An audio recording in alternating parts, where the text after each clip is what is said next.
Hello, my friends. Welcome back to another episode of the Basics of Balance. My name is Ariella. We are going to be talking today about a pretty controversial topic. Having conversations as to why it's controversial kind of allows us to understand the reasoning as to why somebody might take something like this, and also just some things to keep in mind and how, we live in a extreme world right now. Okay, like, when somebody has an opinion, that opinion they believe is true in fact. And here's the thing, that might be your opinion based on your experience, but what if somebody else has a different experience, right? Context matters. So I think we need to kind of just understand, GLP-1s, they're controversial because I think that there is a group of people who are probably taking GLP-1s that don't necessarily need to be taking them, and they are probably making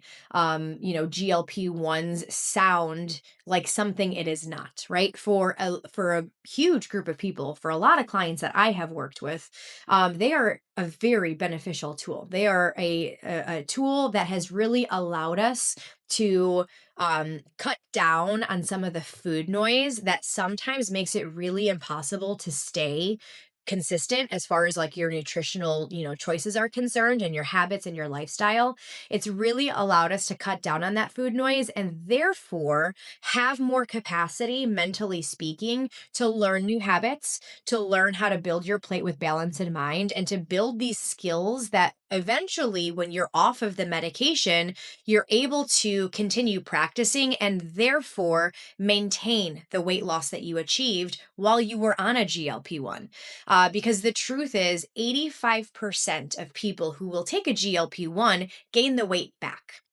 And the reason is that that group of people, they're taking this kind of medication, but we're not changing anything about your lifestyle. And so when you're off of this medication, you basically just like keep living the lifestyle that got you to a place to want to take a GLP-1 in the first place, right? But the thing is that a lot of times, I'll speak from my experience. When I'm working with somebody who has really struggled to lose weight, and they really have tried everything, they've tried macros before, the foundation of what I help my clients understand and learn. They've tried tracking their food. They understand the value of protein. They understand calorie deficits. They understand energy balance and all of these things, right? However, the way that our food is made is highly addictive. It is highly palatable, meaning it's a flavor bomb in our mouths, when we're having something like potato chips compared to a sweet potato, right? Potato chips are going to provide a lot more happiness. It's going to, trigger that dopamine a little bit more than eating a sweet potato, right? And so, when somebody is really trying to make these changes, they are having an uphill battle because the way that our food is, made is highly addictive, right? It makes it really hard to turn that food noise off because you're constantly craving things that you prefer that taste better than quote unquote healthy and balanced food. You know what I mean? And so all of that to say, when GLP-1s first came on the scene, I was not a fan of them. We live, we grow, right? We change our minds, and that's part of being humble and growing, right? We're not always right. I wasn't a fan of them initially because I didn't fully understand them. And my exposure to them was based on people that I would talk to that were taking GLP-1s like a magic pill, right? Oh, I'm just going to lose weight by taking this. And to me, as somebody who, obviously understands the value of exercise in any lifestyle, exercise is just, it should be a habit, just like brushing your teeth. Exercise should be something in your every single day life, just like going to work, just like eating. You know what I mean? Like, so as somebody who understands the value of living, a healthy and balanced lifestyle through habits like regular exercise, staying hydrated, eating enough balanced food, all of these things, when I hear somebody that's like, oh, I'm just going to lose weight by taking this pill, it's like, okay, you're gonna gain it all back because we're not making any changes. You know what I mean? Like, we have to make sure that, like, this is going to be a tool that's gonna help us make those changes. And when we work with that tool, man, we're unstoppable. Man, we're really gonna see some progress. You know what I mean? Like mentally, physically, all of the E's, right? And so I have since then changed my opinion because I have had the opportunity to, number one, do more research, right? Read up on it a little bit more. They're not as new, things are evolving. But also, number two, I've coached a few people who I have seen firsthand how massively beneficial something like a GLP-1 can be for someone who, like I said, has done everything and they can't shut the food noise off. And we are constantly running up to a roadblock in their journey, and this is allowing us to basically break through that roadblock and see more progress, but in a healthy way, right? By not sacrificing their health, right? So here's the thing. When we're taking a GLP-1, the reason that it is allowing you to lose weight is because it is basically shutting off your hunger hormone. Okay. You are eating less as a result because you're not as hungry. And so it's easier for you to eat less food because you are not dealing with hunger constantly, right? You're not having cravings because that hormone is not necessarily firing off like it used to fire off. And so you're not eating as much food. You are eating less food and you are seeing physical changes. That is the relationship there, right? However, when we are eating less food from a GLP-1, two big things that we want to pay attention to. Number one, the majority of that weight loss is coming from your muscle mass if we do not have a proper strategy to preserve that muscle while you're losing weight. Okay. So let's back up really quick. The majority of what you are losing is muscle loss, and that's not great. Okay. I hope you can tell I'm a big fan of muscle. I hope you can tell society is catching up with that as well. Okay. And I hope you're along for the ride too. The more muscle you have, the more independent you're going to be as you age, the less limitation you will have as you age, the faster you are going to heal from illness and injury, the less likely you will get injured and or ill as you age. Muscle is your metabolic gold, okay? And so when we're losing weight, we want to make sure that we are protecting our muscle at all cost. And when we drop calories too low, right? When we do too much too soon, when we drop calories too low, we are jeopardizing our muscle, all right? And so when we're taking something like a GLP-1, uh, we are jeopardizing our muscle because we are putting our muscle at risk of atrophying because we're not eating enough food, and our muscle cannot be preserved if we're not eating enough food. It's the basic fundamental building blocks of preserving your muscle. And so when you're not eating enough food, and of that food, you're barely eating any protein, you can further expect muscle loss. And that's not great. All right. So when we are taking a GLP-1, it is massively important that we are making sure we're eating as much as we can, as much as that dosage will allow us to eat, because obviously we have some food aversions with certain GLP-1s, right?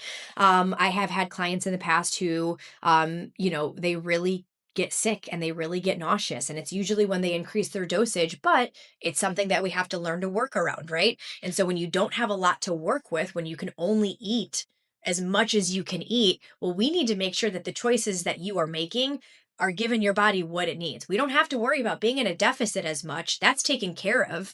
How are we supporting your body as we are significantly eating less than we typically are? See what I'm saying? Like, the focus shifts from, hey, we don't got to worry about this. It's helping us with the food noise and staying in control of our appetite and our hunger and things like that. So let's shift our focus to really make sure we understand why dietary fat is so massively important for your hormones, for your digestion, for, why carbs are so massively important for your recovery, for it, why we allow for a greater conversation. Our capacity is has grown because we are not spending as much mental effort on thinking about food and trying to not eat too much food and all of that stuff. And so, when you are on a GLP-1 and you're not eating as much food, the focus shifts to make sure we are preserving that muscle. And of preserving that muscle, we have to make sure that we are strength training and also eating enough protein. Okay. Talking about muscle here. We'll get into fiber in a second. Don't you worry. When we are strength training, we are stimulating our muscle. Okay. We can't build muscle if we're not stimulating our muscle, right? We can't preserve our muscle if we're not stimulating our muscle. Okay. So when we are on a GLP-1, we need to make sure we are preserving our muscle as much as possible because that's our overall quality of life. That is our overall health. All right. So, in an effort to preserve your muscle, we have to make sure that strength training component is there. We have to. Okay. We need to make sure we are lifting weights, we are loading our body. We need to make sure that we are eating enough protein within our limitations to at least do the best with what we've got, right? And so we kind of allow for an opportunity to, slow down and learn how to build balanced meals. And eventually our palate changes, right? Eventually our preferences change. Eventually our body gets used to this way of eating and it is now turning into a routine and a lifestyle. And it's just something you do now, right? So now when you're off the medication, we've already basically laid the foundation. We have set the foundation to be strong, no pun intended, to get in regular activity, to lift weights, to eat protein, to make balanced meals, to meal prep, all of these things, right? It's not just a free for all, it's a tool if we learn how to use it the right way. Now, in that same line of logic, making sure that we are giving our body enough of what it needs, as it's not eating enough, and depending on your dosage, that might be like really low caloric intake. We need to make sure that we're providing it with as many, vitamins and minerals, enough fiber, right? Still things that are going to promote overall health, and that's going to be making sure that we are eating nutrient dense foods, right? So kind of going back to that like sweet potato and potato chip example, right? Both are potatoes, right? Both are carb sources. Obviously, one's more processed than the other. That sweet potato is going to give you a whole lot more nutrients and fiber than those potato chips will, right? So making choices like that, to make sure that we are giving our body as much nourishment as possible, again, within your limitation. You only have as many calories as your body is going to allow you to eat. Are we making sure that we are providing our body with calories that are going to provide sustenance, right? That are going to provide fuel, that's going to at least give us as much as we can within our limitation. And so it just allows us to kind of build these skills into our regular routine. And I even have, worked with clients in the past where it's like, okay, listen, we need to get creative. Okay. So we might not have a whole lot of appetite. We want to make sure we're giving ourselves vitamins and minerals and things like that. Hey, we are supplementing with like a greens powder. It's not necessarily something that, a lot of people are a fan of, just in regular life. But when you are potentially eating like a third of the calories that your body needs, we need to make sure that we're squeaking in as much nutrition as possible. Are we taking a multivitamin? Are we maybe supplementing with, certain things that, keep our body healthy and strong, making sure vitamin D, vitamin C, all of these things, right? We're taking into consideration. So the focus shifts from I'm trying to stay in a deficit to you don't need to worry about that. And could you imagine if you are somebody who is listening not having to worry about the food noise, not having to worry about playing the mental gymnastics of staying in a caloric deficit, massively beneficial. But let's make sure we're doing it in the right way. I think that for a lot of people, we look at things like GLP-1s as how I used to look at them, as kind of like a little cheat code. People are microdosing. People are, you can get these GLP-1s in so many different ways now, where you don't have to go to your doctor necessarily. They're definitely here to stay in some way, shape, or form. But we have to make sure that we are not doing these things and sacrificing our overall health at the end of the day. There will come a time where our bone health will come into play, okay? And the stronger your bones are, the less likelihood you are going to break a bone that could lead to the reason you're no longer here as we age. And choices that we make every day as early as possible are going to basically dictate what our life looks like as we age, right? As we get older, are we going to break a hip and are we going to be able to recover from that? Well, your choice to take a GLP-1 could have a direct impact on your years later in life. So we definitely don't want to like look back and say hindsight is 2020, shoulda, coulda, woulda. If you want to take a GLP-1, okay, but let's make sure that we are not going to fall into the category that is losing muscle, that is going to gain the weight back, and that's going to pop up with health issues later on down the road because we wanted a temporary goal so much that we were okay with sacrificing all of that. You know what I mean? Like we were okay with sacrificing all of the above.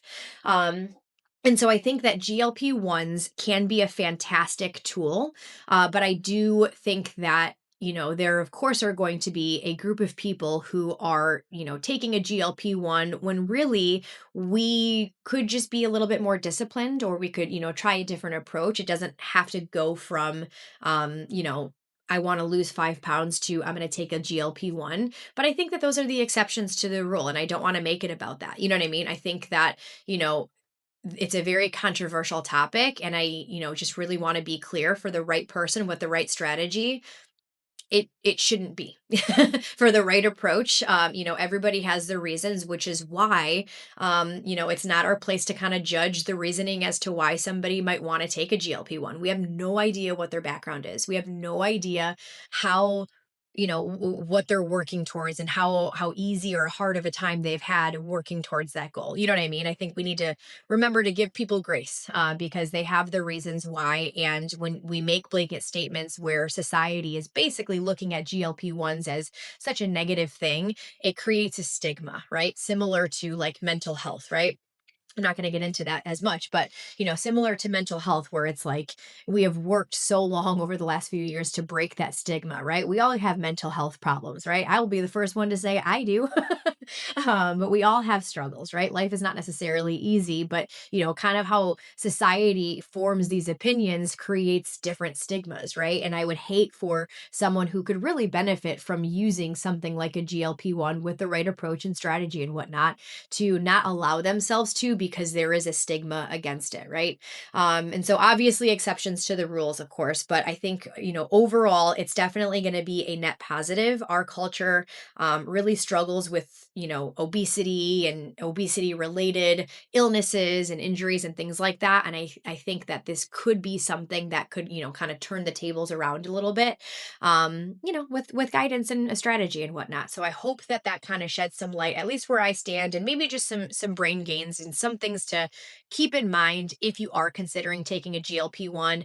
And if you are on a GLP-1, just some things to kind of keep in mind to make sure that you are, doing what you can do to support your body, as you're, eating less and things like that. And just making sure that we're, paying attention to things like muscle, and making sure you're still getting your quality nutrients, and, doing what you can so that you can be part of the minority who thrives once you're off of them. And so I hope this was a helpful resource for you. If there's ever anything that I said that you want to learn more about or talk about, let's have a conversation. Otherwise, break the stigma. Don't let the stigma start, and have a wonderful rest of your day. Bye, guys.